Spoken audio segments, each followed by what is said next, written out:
revolution, how it happened. Huh? So these are all same features, I mean, phenomena that has very much similarities, and then lots of people worked on these things. How such great revolutions happen in history, and from there they have some theoretical understanding of it. So a theory is actually synthesizing principles from experience, and then those experiences stand good in many other situations. That's where theorization comes. So let me say this. First, we all say when we are scaling up, no, people ask. Ravinda, I muted you. Can you unmute yourself, please? Because I muted everyone. Okay, now, yeah. Yeah, still, yeah. Ravinda, now you can speak. Yeah, yeah. So when we are saying, people will say for example, SRI, or even whatever you call it, natural farming, or whatever alternative we are talking about. People say when it is good, when you are saying it is very good, and then there's a lot of benefits to it. Then the first question people are asking is why it is not scaling up, why it's not going at scale. So the parallel they give is they go mobile phone. Now there's a standard lecture you come across with.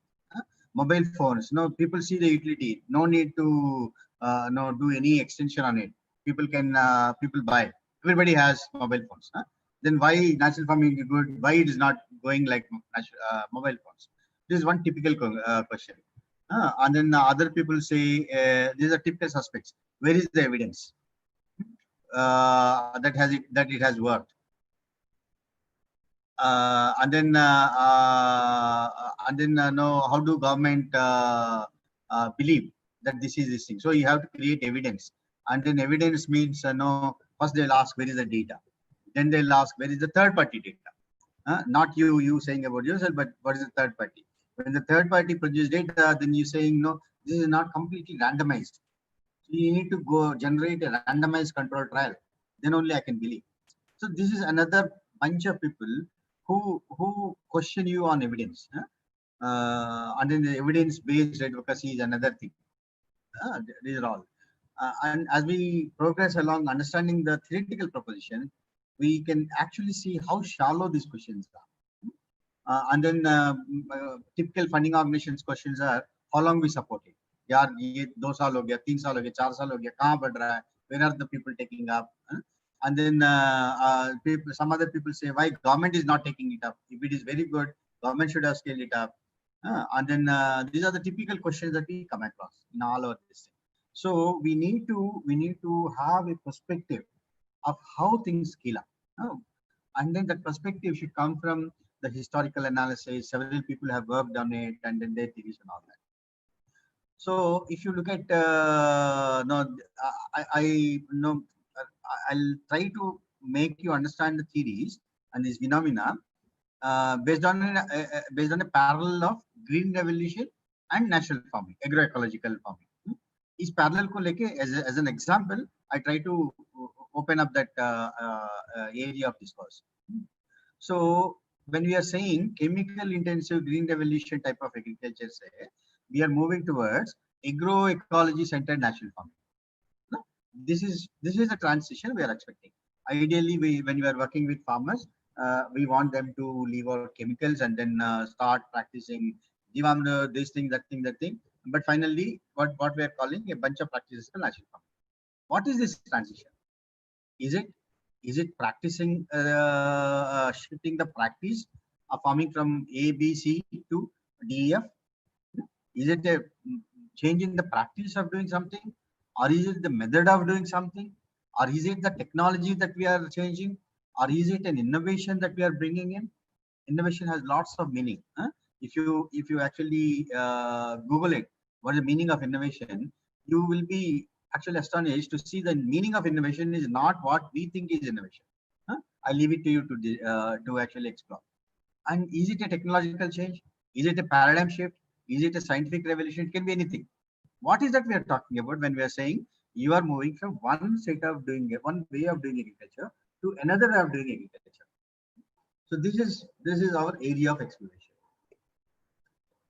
in this, if you look at it, green revolution, how it happened in the 1960s, around that time, India was net deficient in food grains, which means the population growth is higher than the growth in food production.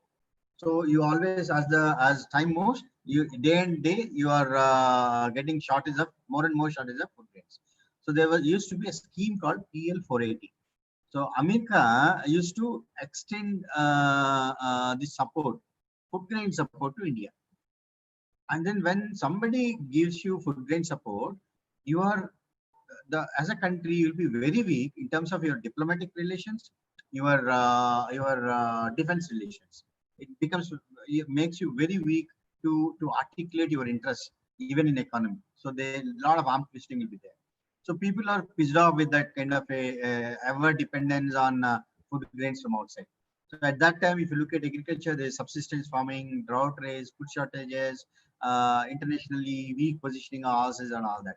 So that is where people think from this kind of an agriculture uh, and also industry, what is called a Hindu rate of growth.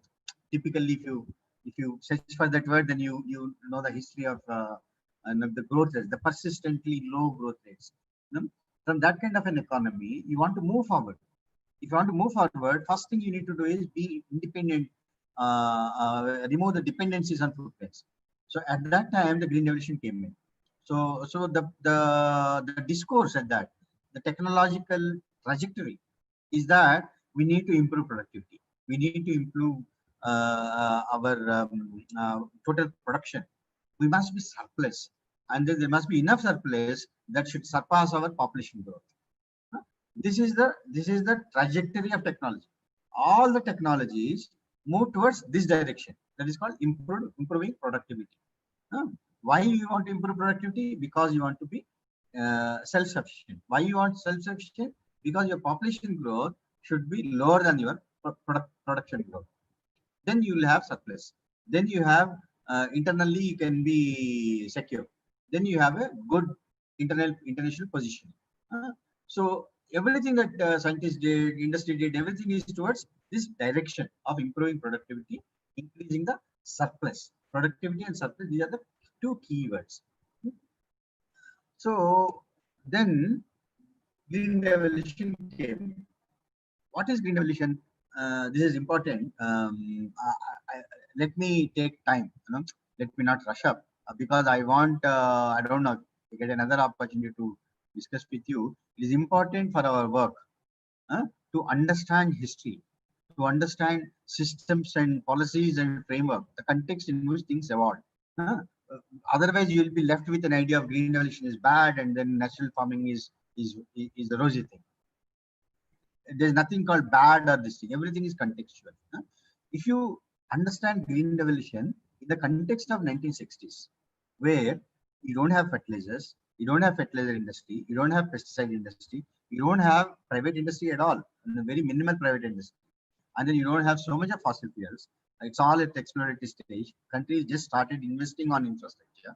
At that stage, the country has to face the meet the food security kind of national food security this thing. That is the context in which 1960s came. Then, by chance, some people came upon some short-statured germplasm of rice. Normally, the rice germplasm is long-statured. It grows tall and it eats less. Less in the sense it eats less productivity and low response to chemicals. Since you want to have higher productivity because you want to generate surplus, then you need such an agriculture which responds faster. Then where you go, you want high productivity, you naturally go to irrigated lands. You must have irrigation.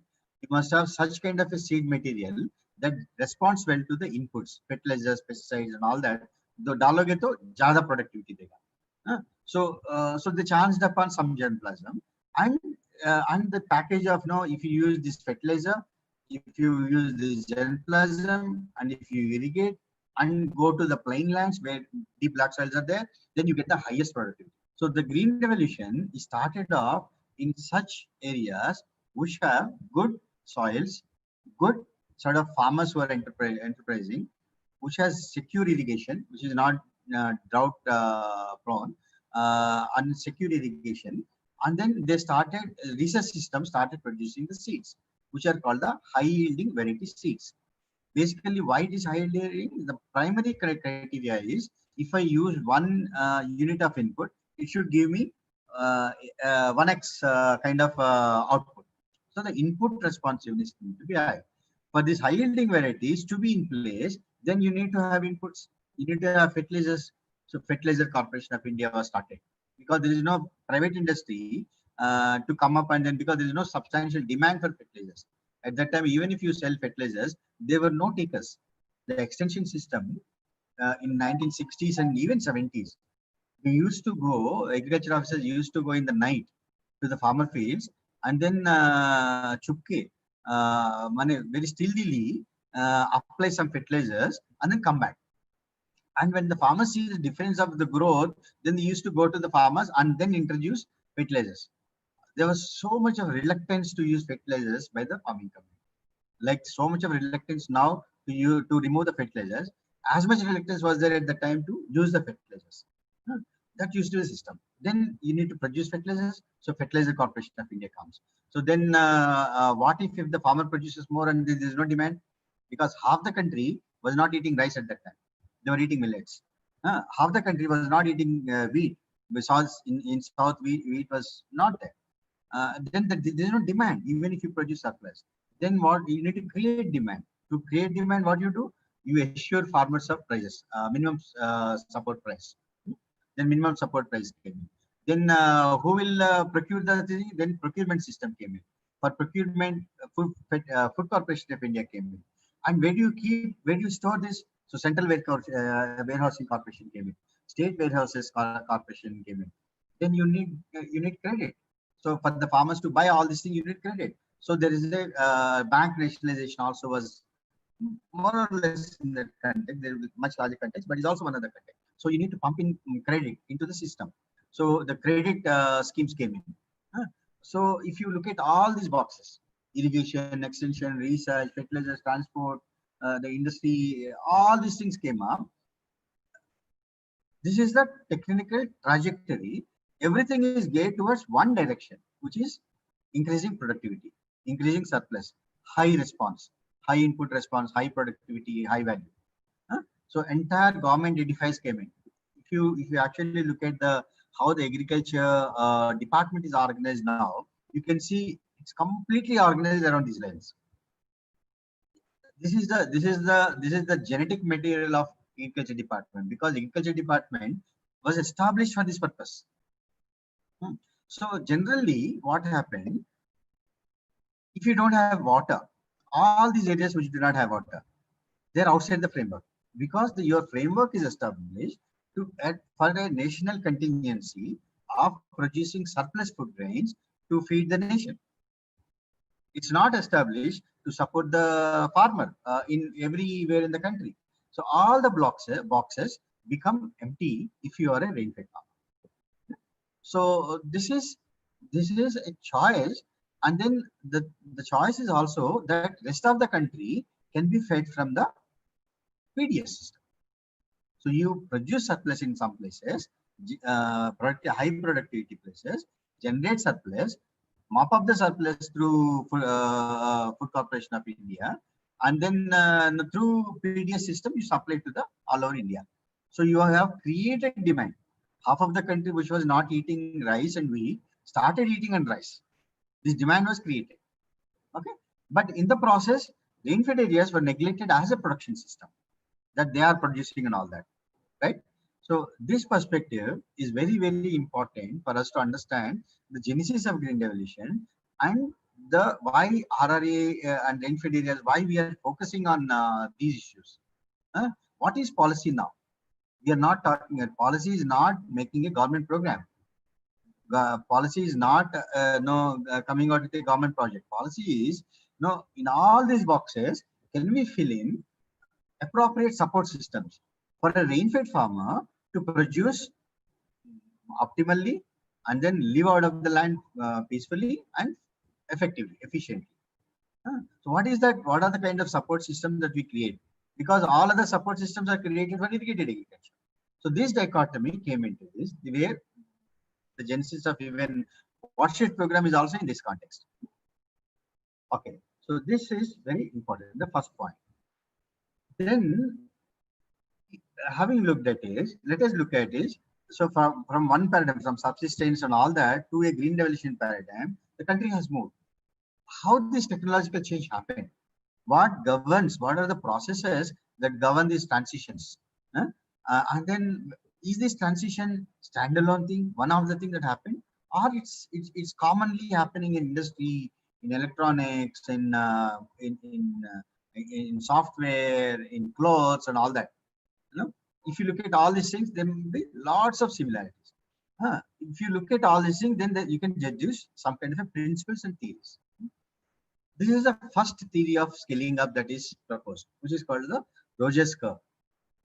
Rogers is a US economist, extension person who studied extension of corn at that time, probably in 60s. So they came up out of lot of data that this is the way. Normally, this is called the adoption curve, adoption diffusion curve. The S-shaped thing, the S-shaped curve that you see here. So this is the time. The x-axis is the time. Y-axis is the market share or number of people who are practicing. Initially, there will be some innovators. It starts here. You introduce this technology. There will be some innovators. Some minimal, some critical number of people start adopting. Then there will be a stage of early adopters where the adoption rate will be steep, and it goes at certain level, and then the rate of growth falls this thing, and then there will be you are left with a 16% of people who will not adopt.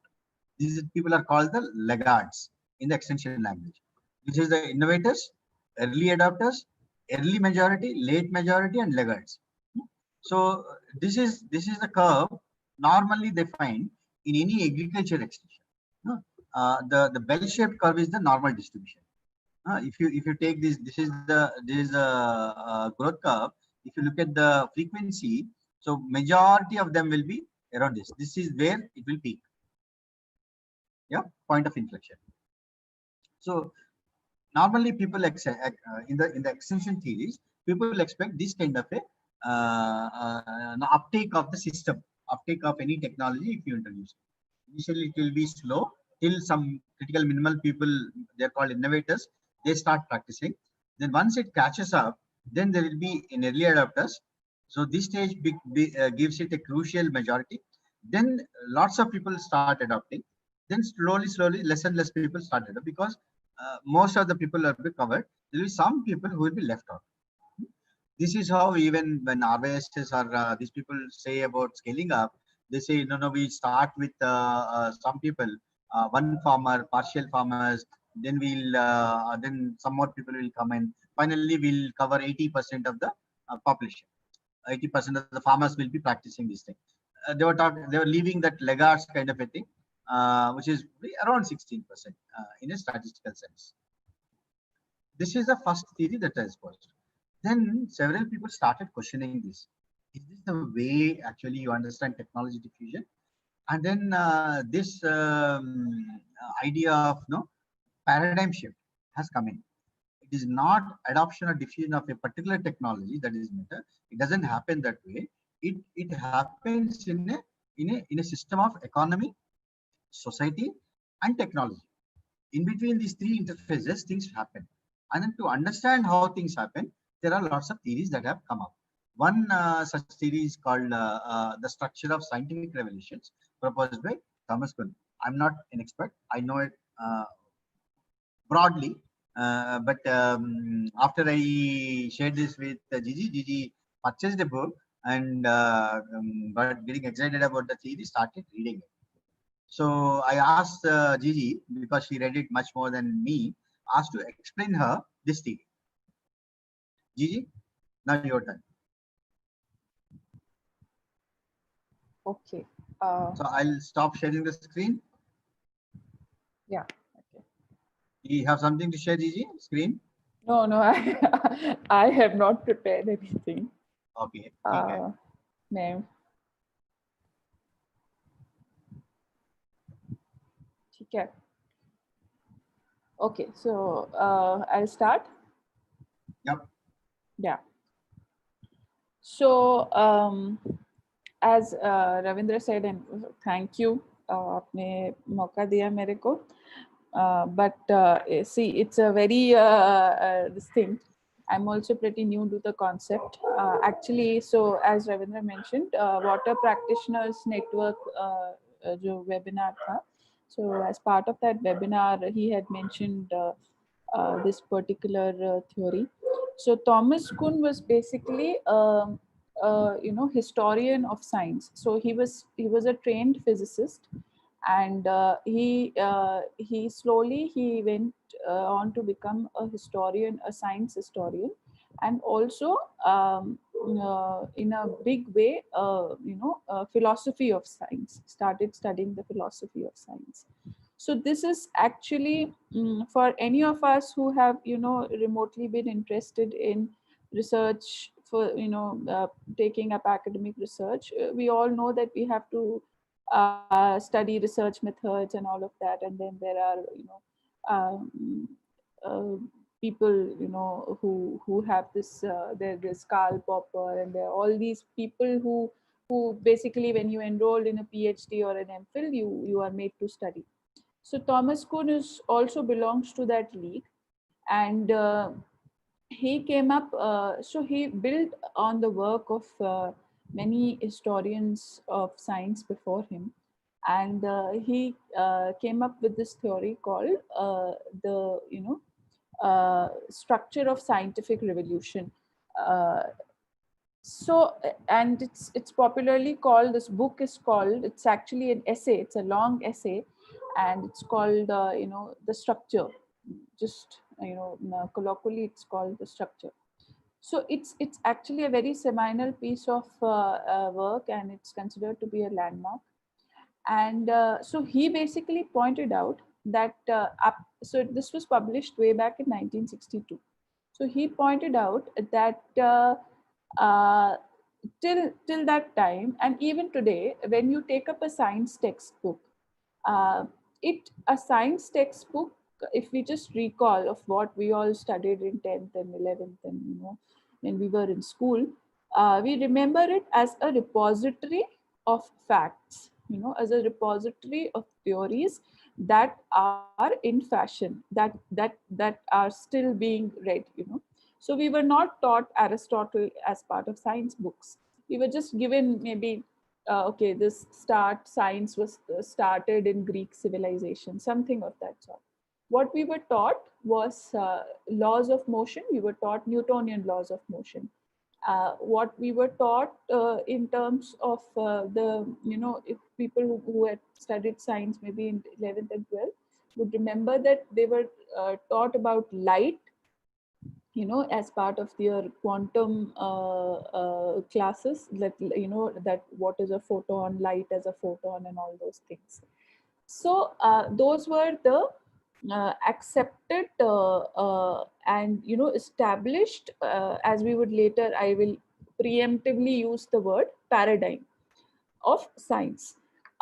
So his theory was that science is how these textbooks present science, or the concept of science is very pedagogic. It is very accumulative, very incremental in nature. ये theory आई, उसके बाद ये theory आई, उसके बाद ये theory I.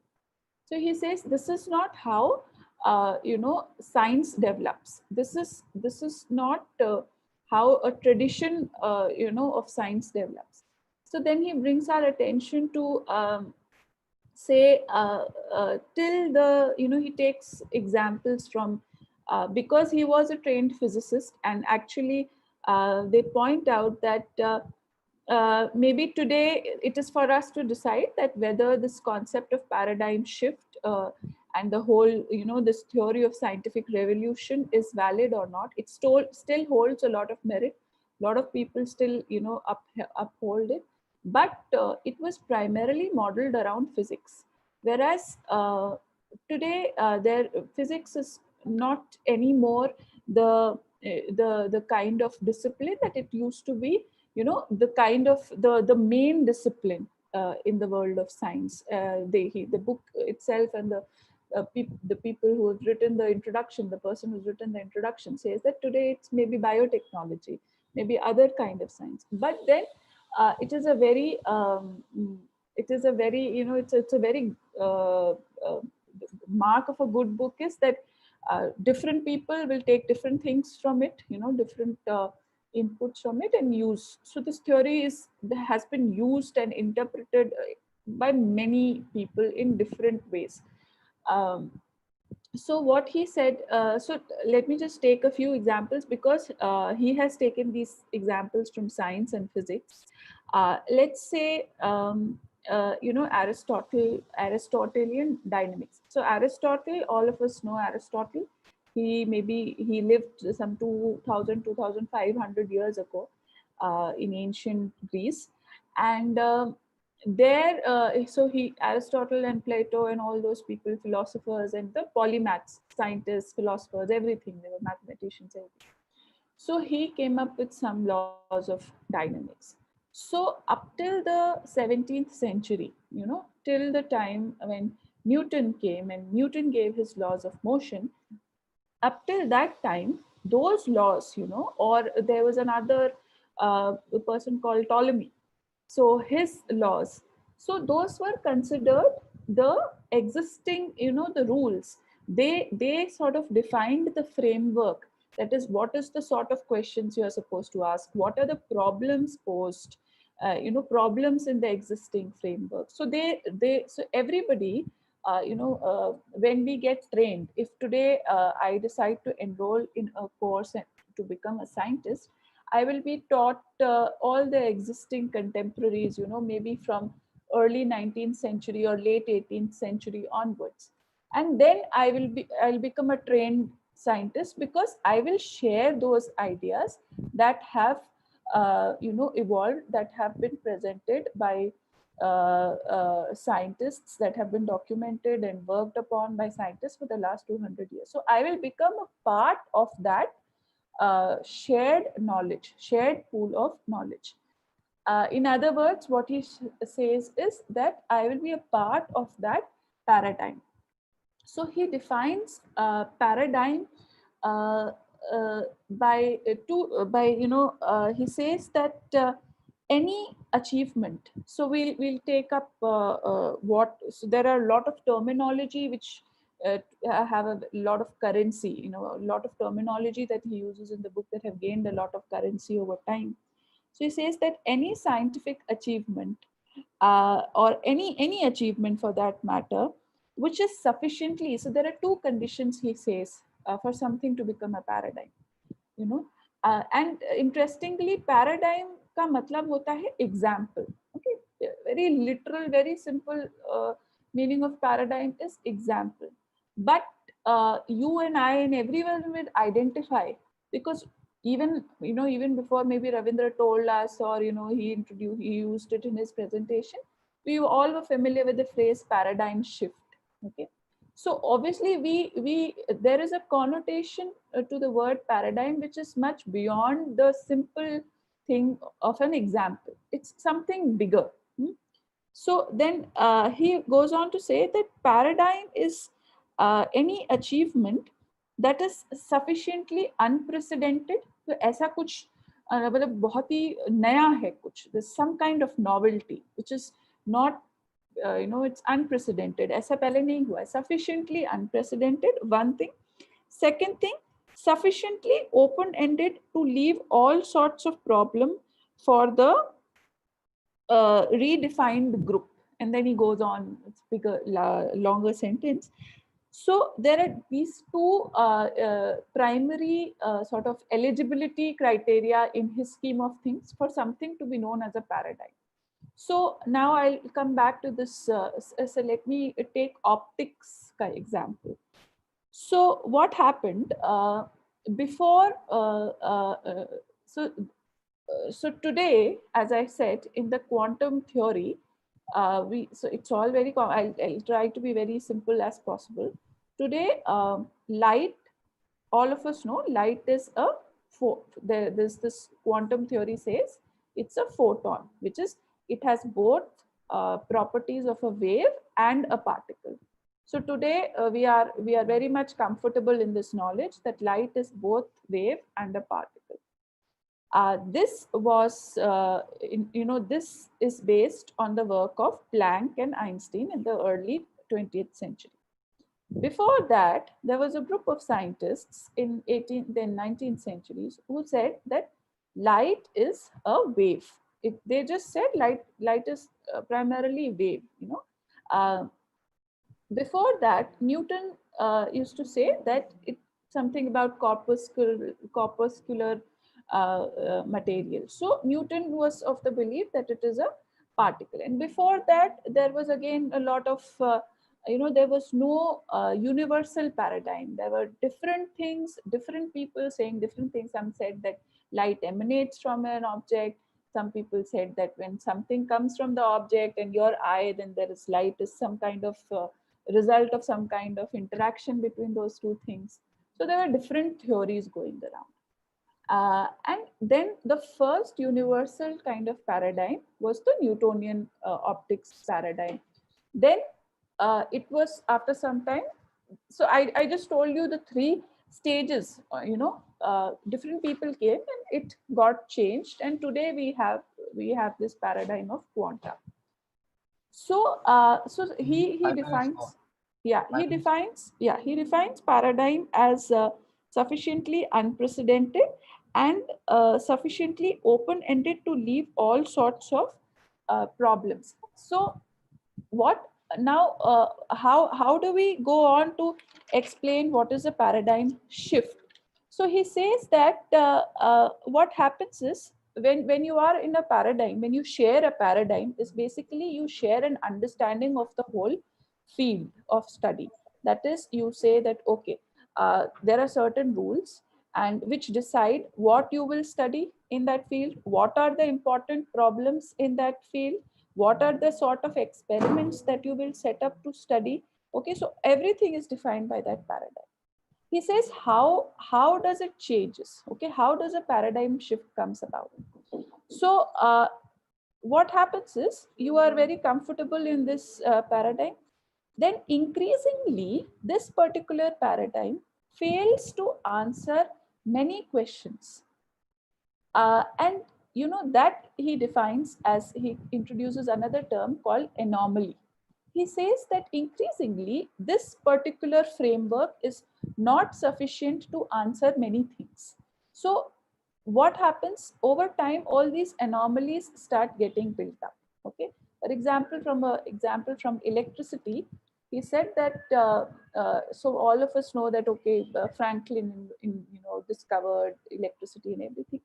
So there are many schools of thoughts. Some were able to explain the attraction and friction part of it. Some were able to explain repulsion. Some were able to explain conduction.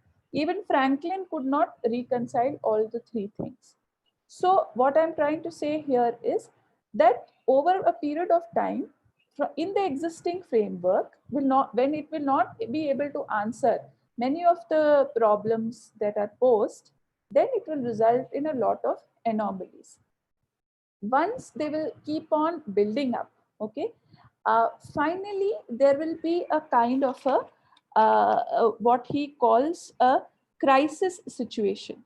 So it's a very interesting thing that he says that not all anomalies are noticed and immediately they are. So there is a critical mass, and then there is an inflection point when you say that just to correlate with the green revolution thing. So maybe the inflection point here is groundwater, when, and water to be specific. When the green revolution paradigm was embraced and espoused and on its peak, as Ravindra said, it is not good or bad. It is, you have to give it the dignity of the context. We have to see it in an historical context. That time, green revolution was the need of the hour.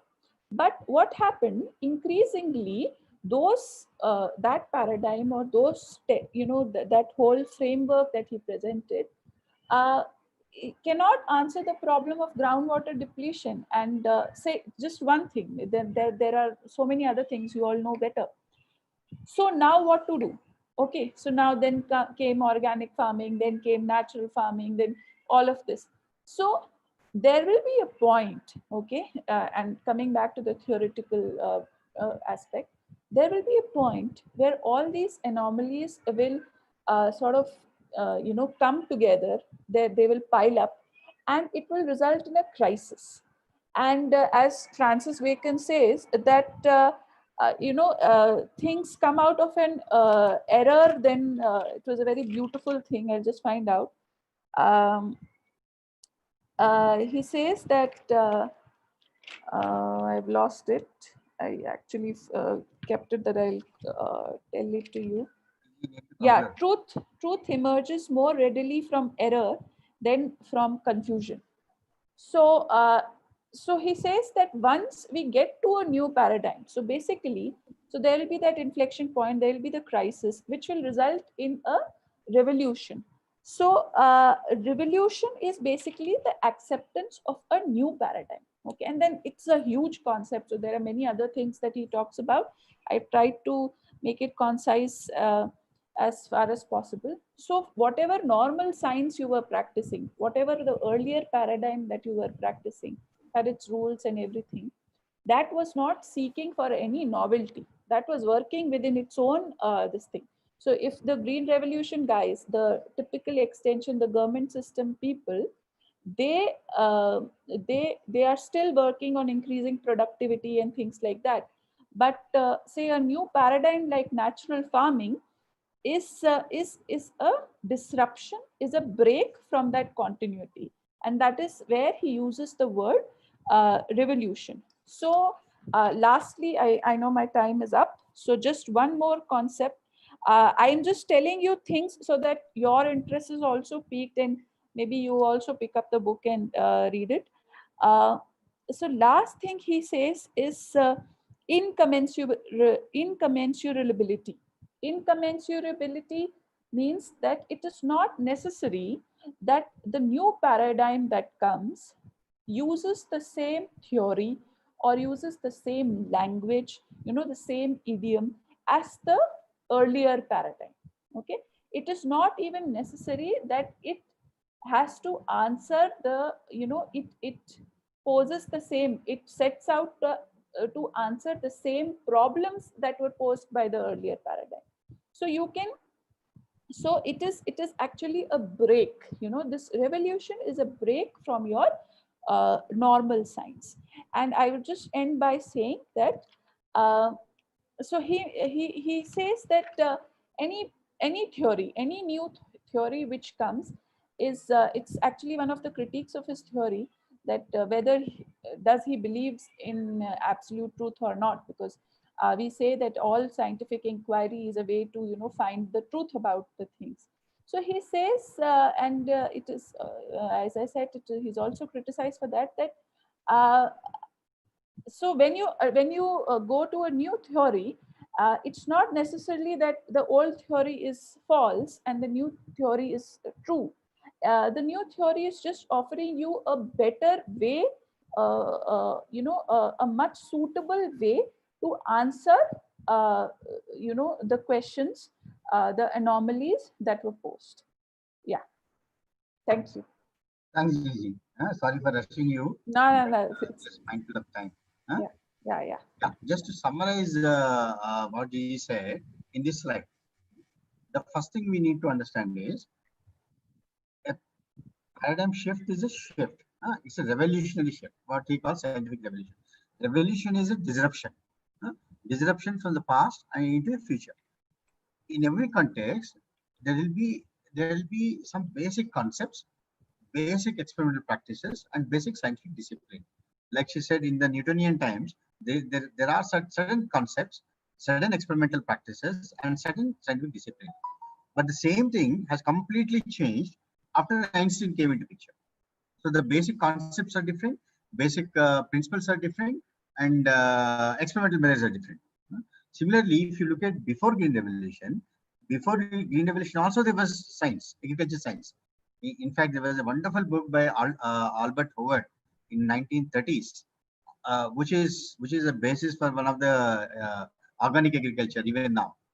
So there's huge amount of science there, but that science is not about input responsiveness, high productivity and all that.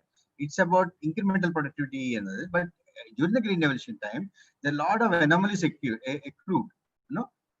What is, lot of like, it cannot produce high productivity, and people are suffering for lack of food, and the country is weak, and there's no industrial growth and all that.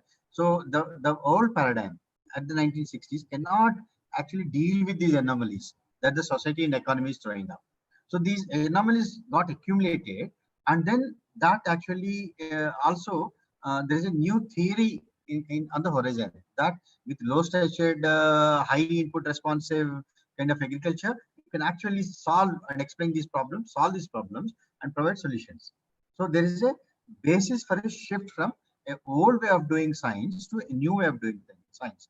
A new theory emerged against, and which has offered a promise of explaining the accumulated anomalies and even providing solutions. So from one paradigm to another paradigm came in, and then Green Revolution, and then Green Revolution has its own concepts, has its own experimental practices, and it has its own scientific discipline. So say biotechnology is part of this thing. Slowly it's moving away. So all the scientific experiments from 60s to even now, last 50 years, are on the same nature. The same experimental practices, same reductionist, what you call reductionist. It says, it tries to explain the impact of one particular variable on other, keeping all others constant. That's called ceteris paribus, is a typical word we use, when you are explaining any equations. So you explain the relation of N with respect to output, nitrogen with respect to output, keeping all others constant. This is a underlying principles that is there in every aspect of science that is in the Green Revolution paradigm. For example, so every paradigm has its own concepts, practices, and disciplinary aspects. And then when that cannot explain the contextual reality, that cannot explain the inconsistencies that people pose, or it cannot provide solutions, then there is a basis for paradigm shift. And one of the critical element of that basis is you must have a promising new theory, which has the potential to explain what could not be explained in the old paradigm, which has potential to offer solutions which cannot be done earlier. This is the kind of thing. I mean, look at say, for example, televisions. After the analog revolution came, we have a lot of television sets, and then before digital era, everything is analog, and analog has created a problem of scale.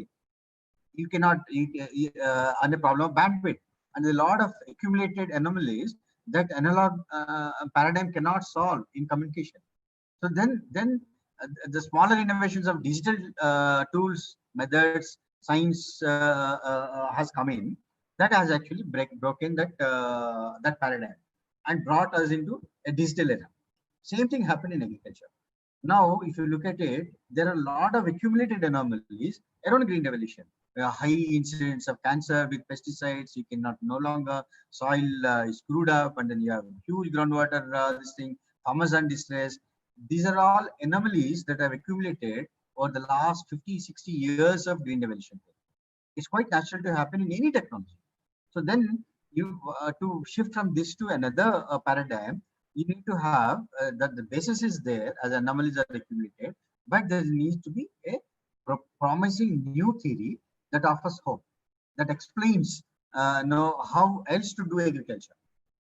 So this is the kind of situation where we are in, where we see natural farming as a potential paradigm shift. That's called the paradigm. It's not a technology. It's not a practice. It's not adoption of practices. It's a paradigm shift from one paradigm to another. And this is very interesting. I find it very intriguing, that paradigm paralysis. The term he coins. I took all this from Wikipedia. I am not a great reader of science history. The greatest barrier to a paradigm shift is the reality of paradigm paralysis. Then the society, there is a section of society, there is some kind of inertia in the society that doesn't see beyond the current models. It sees the current models as be all and end all of everything. So that section actually drags the whole thing.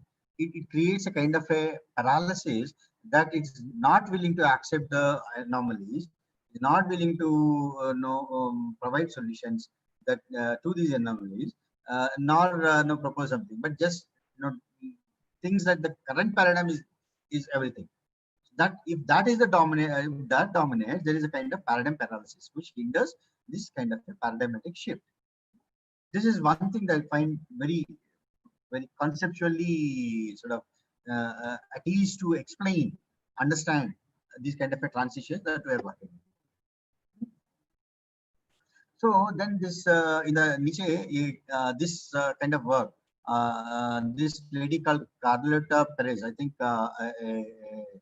Italian scientist, I mean, there are two persons who worked. There is a scientific discipline that actually looks at technological change. Carlotta Perez is one, then another person called Dosi. They have good kind of explanations. What she says, her theory is, building on the earlier, if you look at the right side, what is technological? Technological change is not about whether you have a Wi-Fi or whether you have something and all that.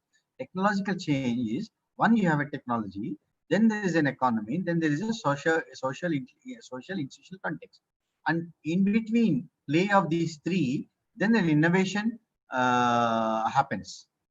The convergence of this thing. So technological innovation is essentially, it happens in the convergence of technology, economy, and society. So this is what she offers as a theory and builds on it. Then she sees what is called the trajectory, or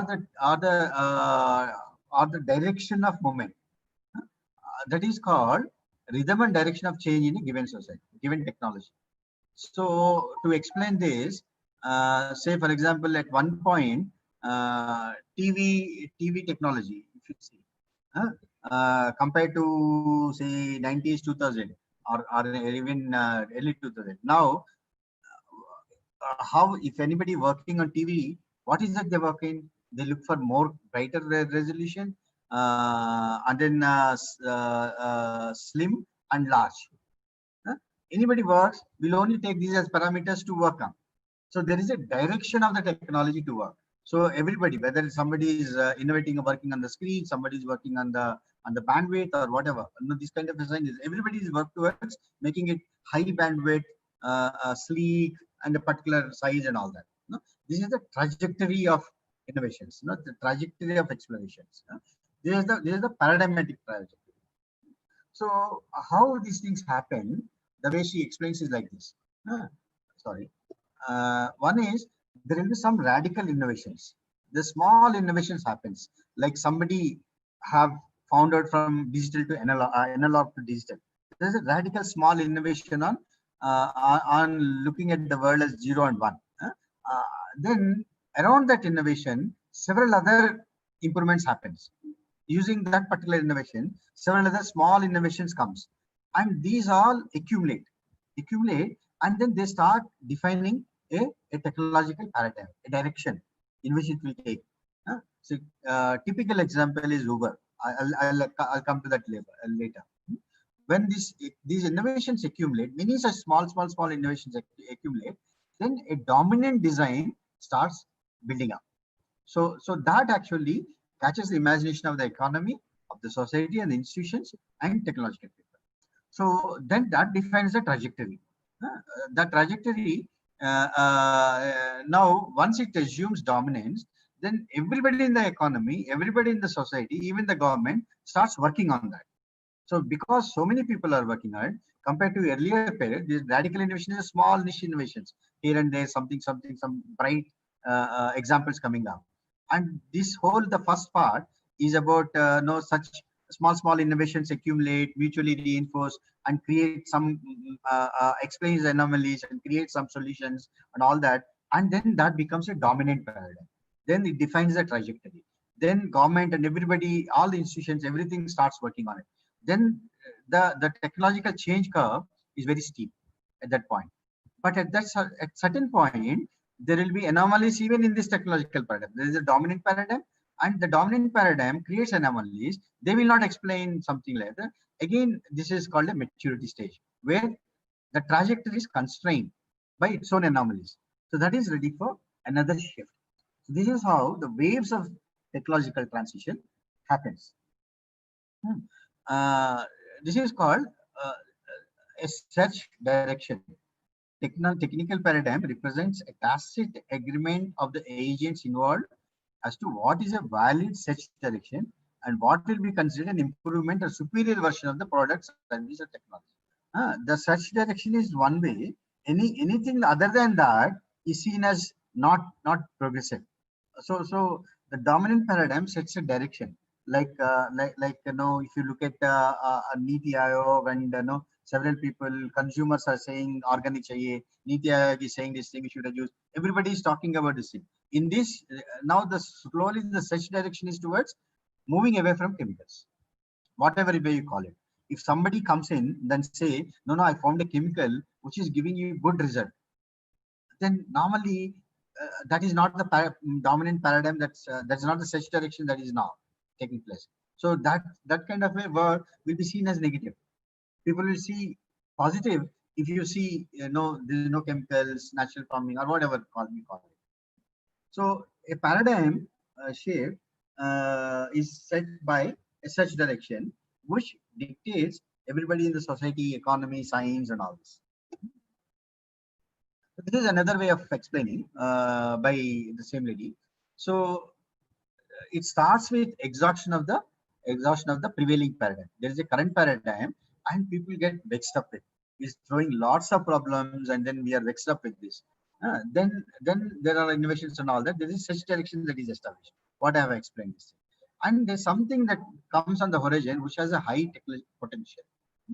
This situation creates a new paradigm, constructs a new paradigm, a new way of looking at things, a new way of doing things, offering potential solutions. At the same time, there will be a lot of pressure from the economic and social, from the economy and society, that we need to change. The current paradigm is not working. We need to change. So this kind of a pressure, together with the construction of a new paradigm, actually creates a new common sense. Brilliantly calls it a new common sense. It's not science. It's not something else. It's a common sense, which means everybody sees this is the common sense. Common to all. Anything other than this is seen as a negative, a societal negative, some kind of a thing. Then that sets up the socio-political process of a new socio-institutional framework. And then that process creates another wave of economic growth. This is how they theoretized the economic growth models also. Economic growth and technological change, if you look them together over historical period, they constructed a theory the same. Interestingly, there is this black box in between. There is inertia of old socio-institutional framework. You actually see the way ICR is struggling. ICR is not is constructed evolved in a Green-Dalton paradigm. Its methods and everything is actually constructed in the Green-Dalton paradigm, the principles and all that. Now it is facing an anomaly that cannot explain. It cannot excite planning commission. It cannot excite any politician that they have an alternative. They have a solution for the groundwater crisis. They have a solution for the pesticide crisis and all that. So, but the edifice is strong enough, and its inertia is actually holding back society from moving from one to another direction. You can understand why science, locked up into the current paradigm, is actually dragging the feet on progressive movement forward. So this is another theory. This is a theory which is called multi-stage, multi-level perspective. Multi-level perspectives. Why it is multi-level? They explain the things happening at 3 levels. One is what they call niche innovation. Niche, I don't know how you pronounce it. Is a niche innovations. Second is a socio-technical regime. And third is a socio-technical landscape. These are the 3. They have specific meanings.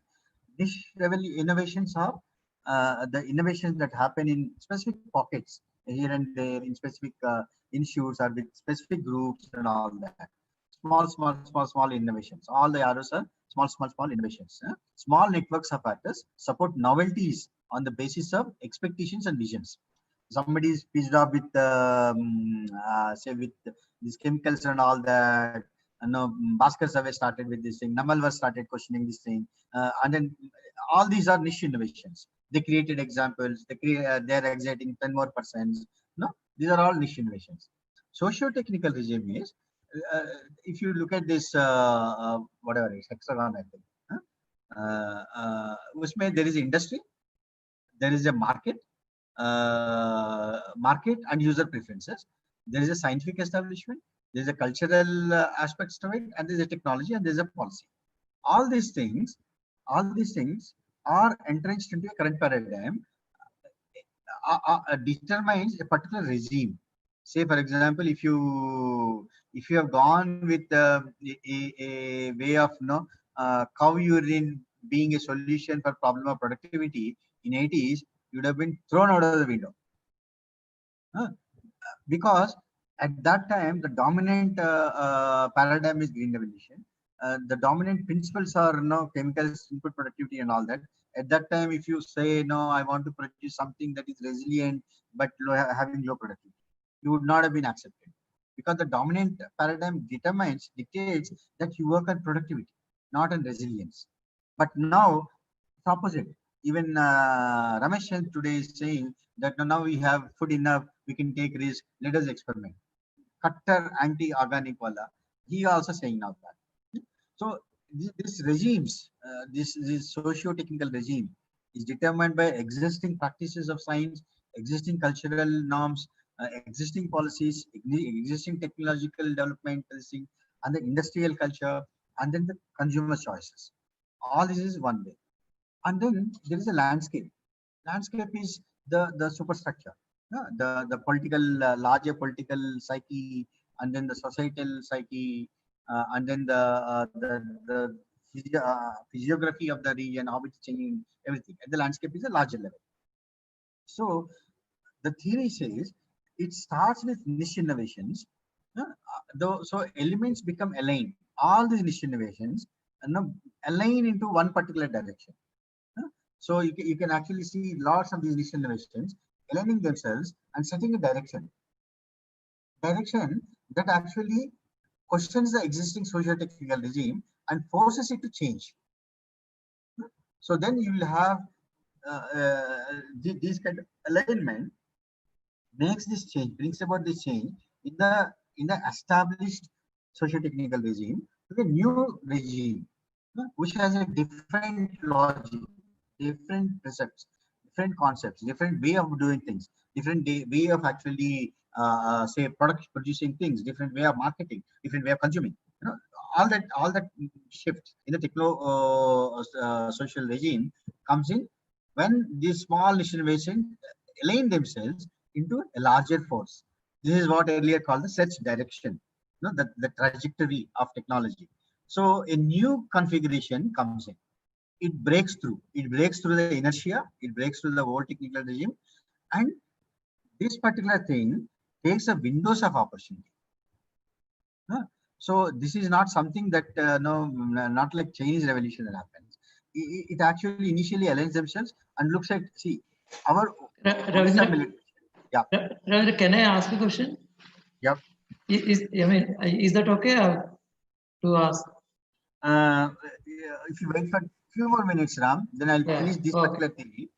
Yeah, maybe after this slide, I have a question in the slide itself. Yes, just the end of the slide. So for example, this alignment is strongly resisted by the existing socio-technical regime. So then they have to break through the existing socio-technical regime. Therefore, the ways of breaking through is actually looking for windows of opportunity.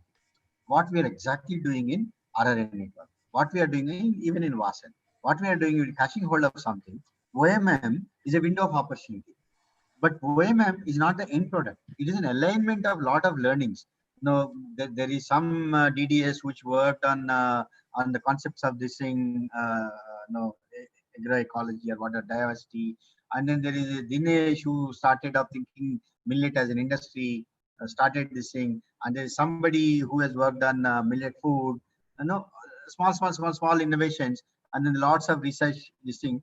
And then we actually, gradually we are at a stage where we brought all of them together and looked at a window of opportunity in Odisha and pushed it into a OMM.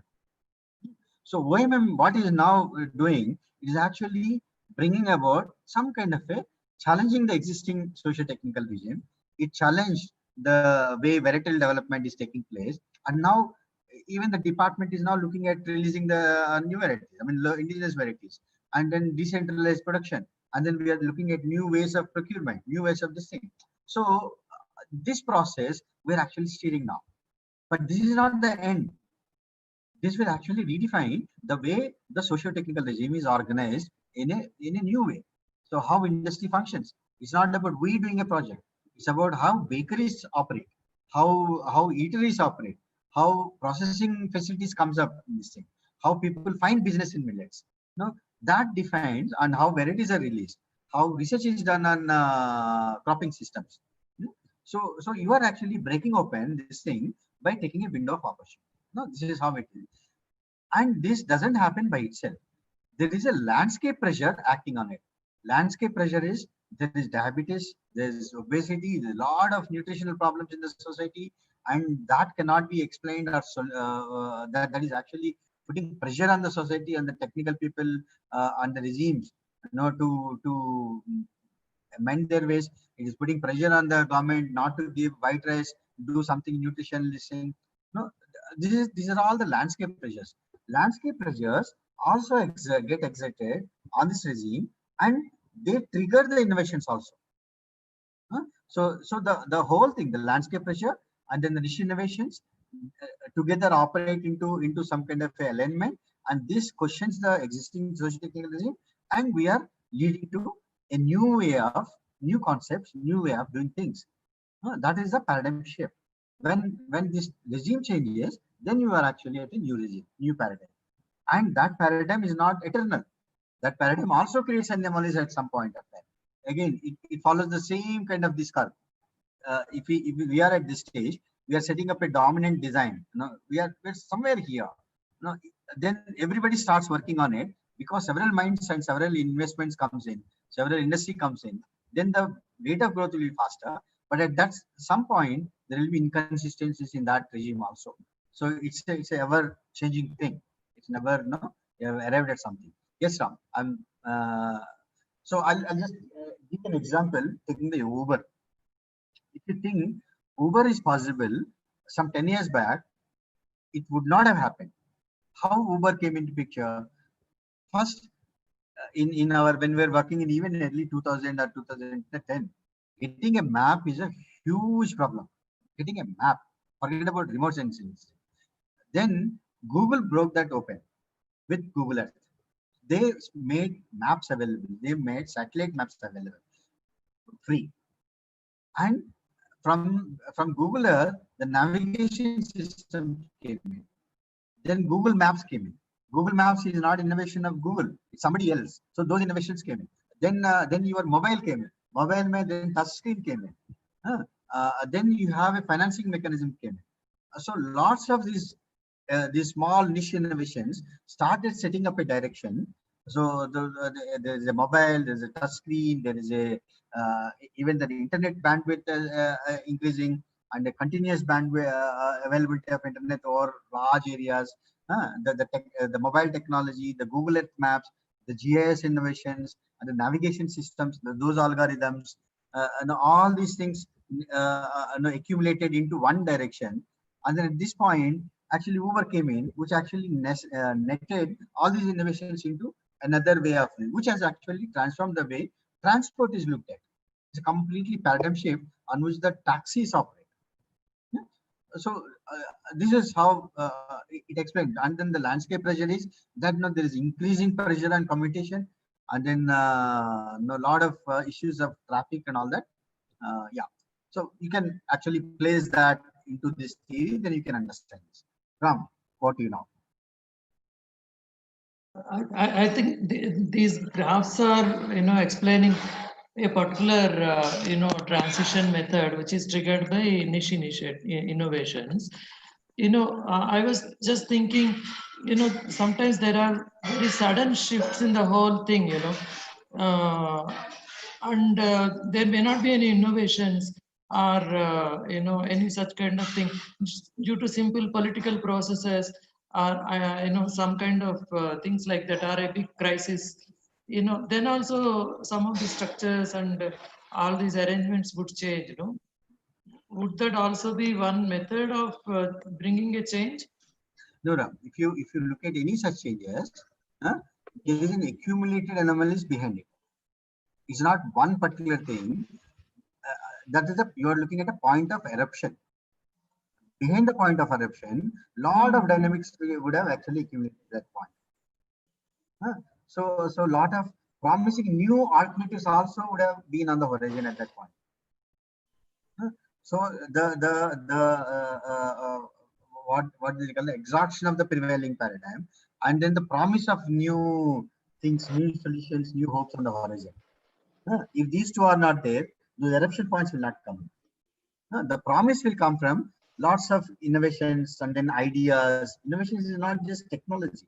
Innovations is also political I things. understand this particular thing. I think it is very well explained. I was just thinking, for example, Cuba at certain point of time, because of some, world politics, Cuba suddenly stopped. I mean, they did not get petrol or all that kind of petroleum products. So there was no innovation or anything. That's the landscape pressure. Yeah, that's what I was saying. What are the other types of, challenges or pressures or triggers that would suddenly shift your entire thinking and the way you work? Yes. Are there any such other things? The innovation could be one route which is accumulated, which is a collective or independent, moving in some direction and things like that. That is one method of changing the structure, or that is how you this is explain operated. Cuban revolution into this thing is like this. Is like this. See, you have sudden embargo on Cuba by America, because it is going to. I hope others know the Cuban thing probably better than me. Then there is a landscape pressure to perform because they don't have petroleum. Then that triggered lot of actions on the ground on how do you produce without chemicals, without petroleum. Yeah. Then all those innovations actually led to the pressure came from this landscape level constraints. Yeah.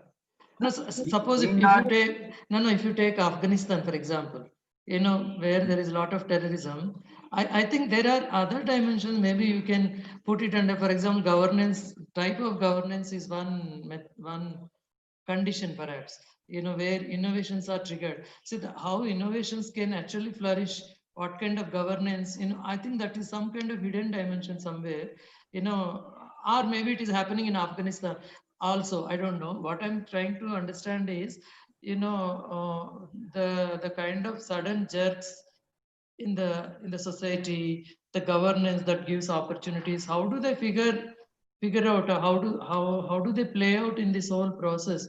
But the question is, why did the governance change? Why do they? What triggered change in the governance? It's not out of sky, It has happened because there is some discourse around a particular way of governing, and there is some accumulated thing which actually said, no, we need to do differently.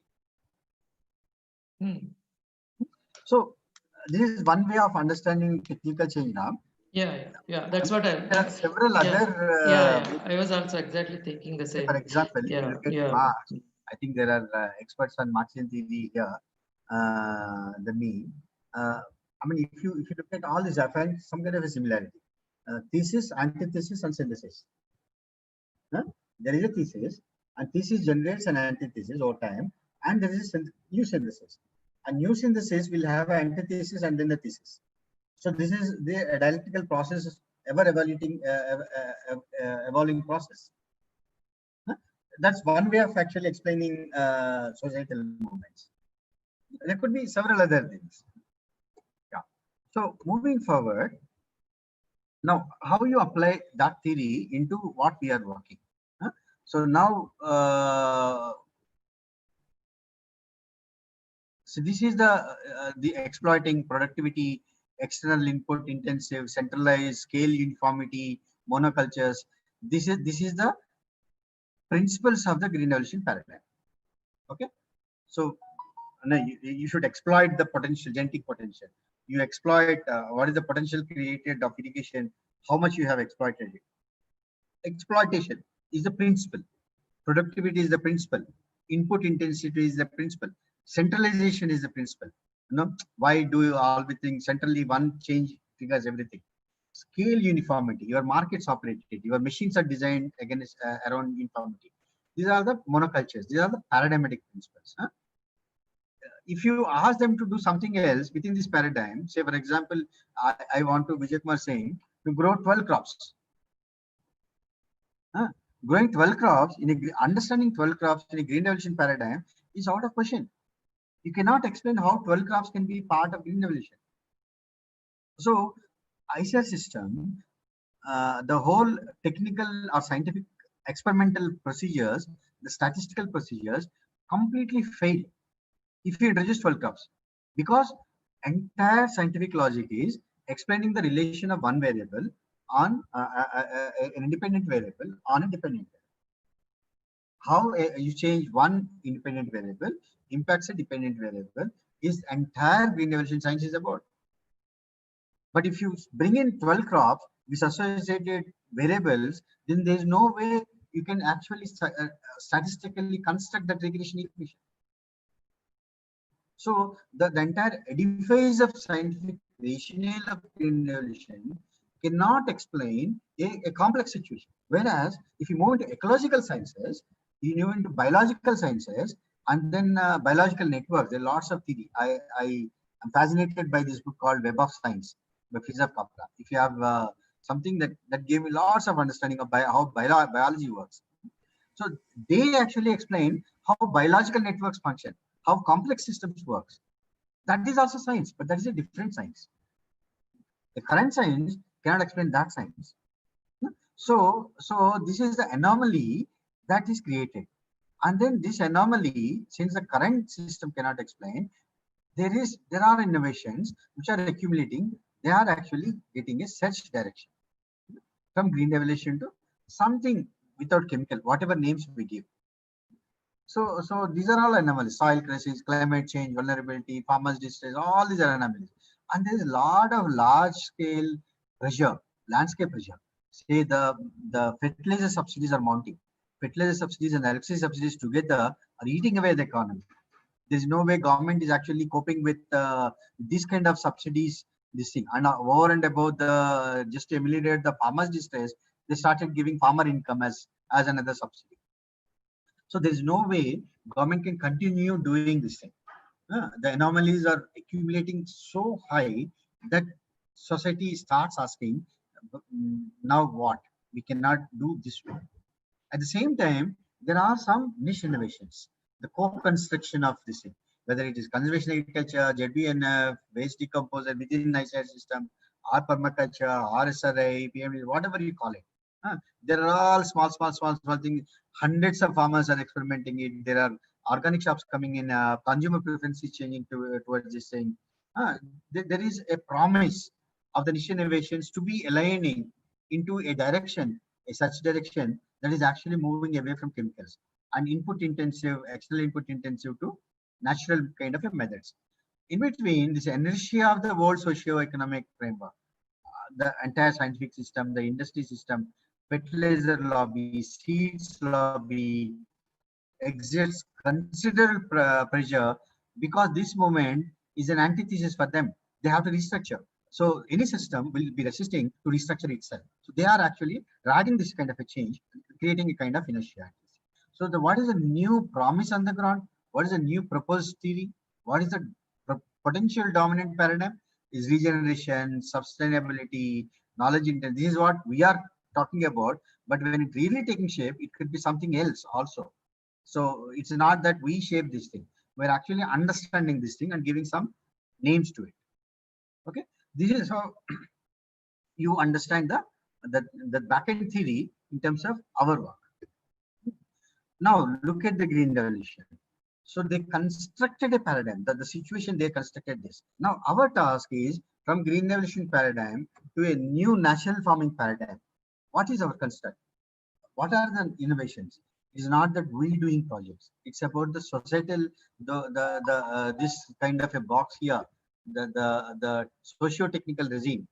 That regime, when it changes, then you are in this trajectory where the industry, the business people, the consumers, everybody starts working towards this kind of a direction, and they create lots of innovations that align like this and actually break open the old technical regime into something new.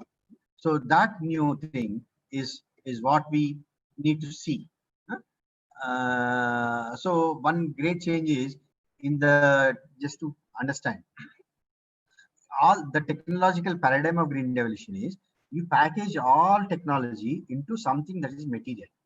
So you create all the understanding of genetics into a seed. So you release a new hybrid or a new high yielding variety, or all your mechanical sciences. So you package into a machine, or you create a pesticide. Huh? All your pesticide knowledge, you create a pesticide. So it's called embodied technologies. The technology is embodied into a particular product, a particular input, something physical. But when you move towards this trajectory of natural farming, you don't have, technology is not embedded into product. It's not embedded into input. It's not embedded into machine. It's embedded into knowledge, practice, location specific innovations. So new configuration has to emerge. So what are those new configurations? So the work at our hand is to actually promote those innovations, looking at the opportunity of the innovations, and then getting them together, aligning them into one direction. That becomes a strong dominant paradigm that actually breaks open the edifice of green revolution, the kind of techno social regime that it has created, and actually sets a new paradigm into motion. It's not that the new paradigm is eternal. It will also change.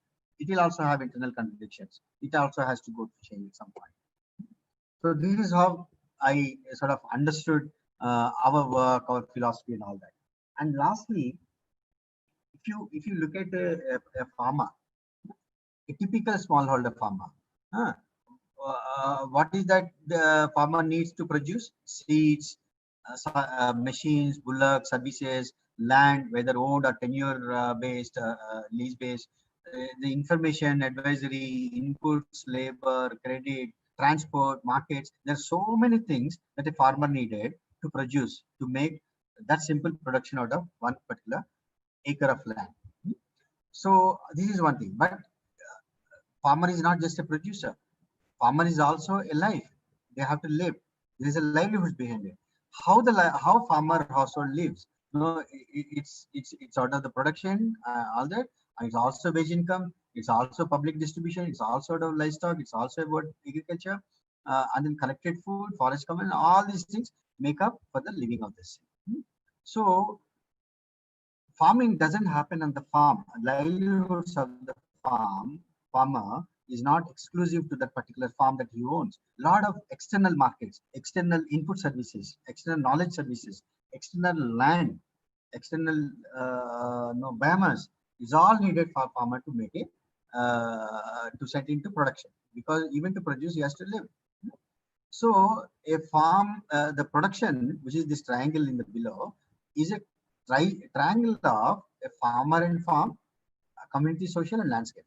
In between, a farmer lives. I particularly sort of, and then the farmer, what is the farming? What is farming at the end of the day is a performance. A farmer has to negotiate with all these things that I'm listed here, and then finally produce something. That production is not a technology. That's a performance. That is an optimization decision. There's so many decisions involved in that 2 acre of land for farmer to produce. And in that decision, we are also saying do this, do that, adopt this, do that, and all that. We are only talking about, say, seeds. No, Naya seed, indigenous seed, you introduce it.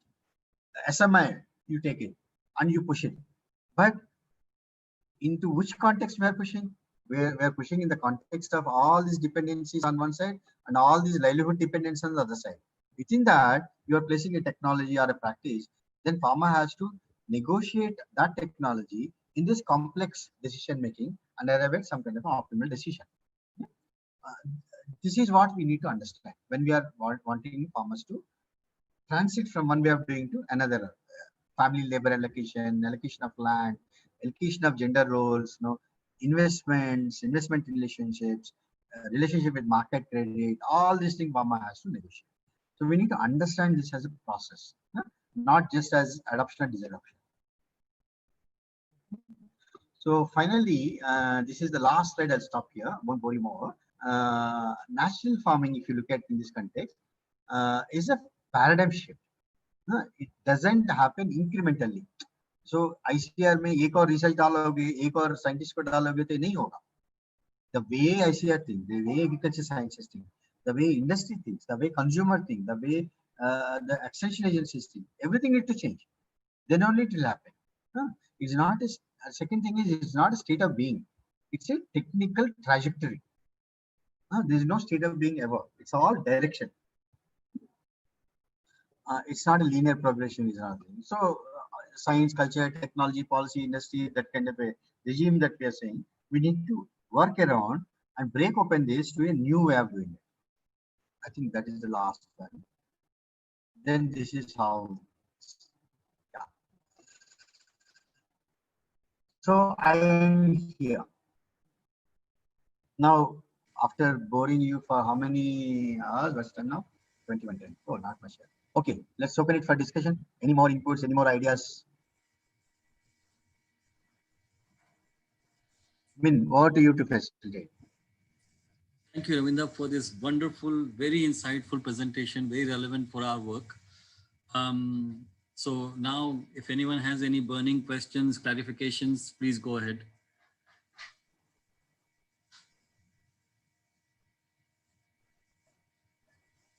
Either it was very tiring or people have everything like now crystal clear. Or more hungry. Hello. Yes. Ravindra, the what rainfed law only rainfall dependency without irrigation access. ఏ పరిస్థితుల్లో కూడా మనము productivity compete చేయలేం, only rainfall basis అంటే. తర్వాత వాళ్ళ livelihood కూడా అంత